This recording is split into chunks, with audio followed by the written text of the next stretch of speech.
कहावत है, अपना हाथ जगन्नाथ। परंतु जगन्नाथ को तो भुजा ही नहीं दिखाते हैं, उनको अपना हाथ है ही नहीं। तो फिर ये कहावत कैसे बन गई कि अपना हाथ जगन्नाथ? बाबा, कहावत है अपना हाथ जगन्नाथ। क्या क्या है कहावत? अपना हाथ सारे जगत का नाथ, परंतु जगन्नाथ को तो भुजा ही नहीं दिखाते हैं। उनको अपना हाथ है ही नहीं। तो फिर ये कहावत कैसे बन गई कि अपना हाथ जगन्नाथ?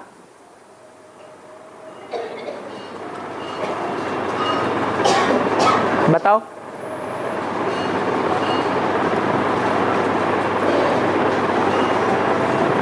है?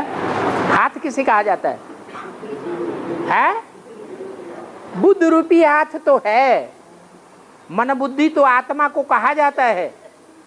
वो हेल्पर हैं, कोई न कोई आत्मा के रूप में सहयोगी तो हैं। दाएं हाथ के सहयोगी भी होते हैं और बाएं हाथ की भी सहयोगी होते हैं। चलो, जगन्नाथ को हाथ तो नहीं दिखाते हैं, हाथ नहीं दिखाते हैं, फिर भी आजू बाजू में कोई साथ दिखाते हैं या नहीं दिखाते हैं? बलराम और सुभद्रा को दिखाते हैं। तो बलराम हुआ जो हल चलाता है, उसका हथियार कौन सा है? हल। वो धरणी को चीर देता है। धरणी को चीरने का काम किसका है? बलराम का है, राम का नहीं है। तो जो बलराम है वो बाएं हाथ में दिखाया है और सुभद्रा दाएं हाथ की ओर दिखाई। वो सुभद्रा कौन है?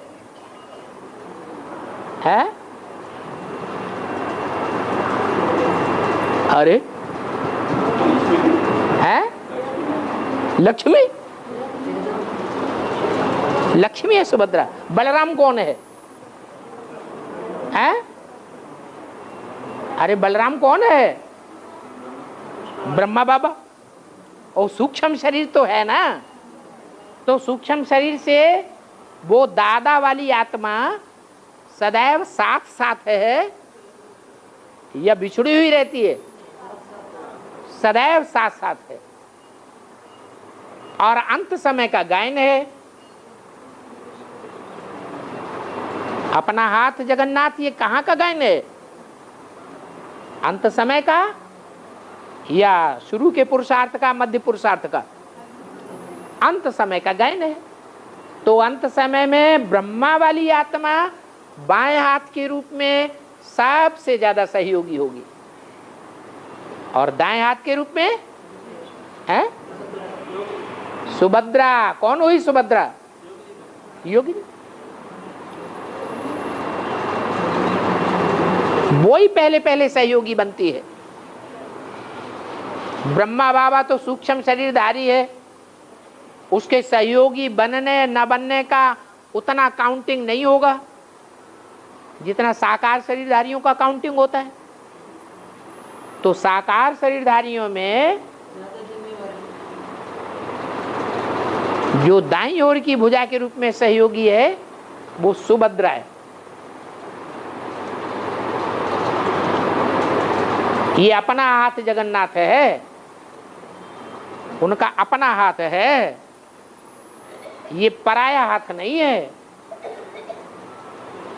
ब्रह्मा बाबा भी अपना है, क्योंकि बाप दादा साथ साथ कहा जाता है। यहां भी साथ साथ हैं और वहां भी साथ साथ होंगे। तुम बच्चे बाप दादा को अलग अलग करेंगे, वो फिर मिलकर के एक हो जाएंगे। माने जो विधर्मी आत्माएं हैं वो फूट डालती हैं बाप दादा फिर इकट्ठे हो जाते हैं। तो अपना हाथ जगन्नाथ, ये सही कहावत है या झूठी कहावत है? सही कहावत है।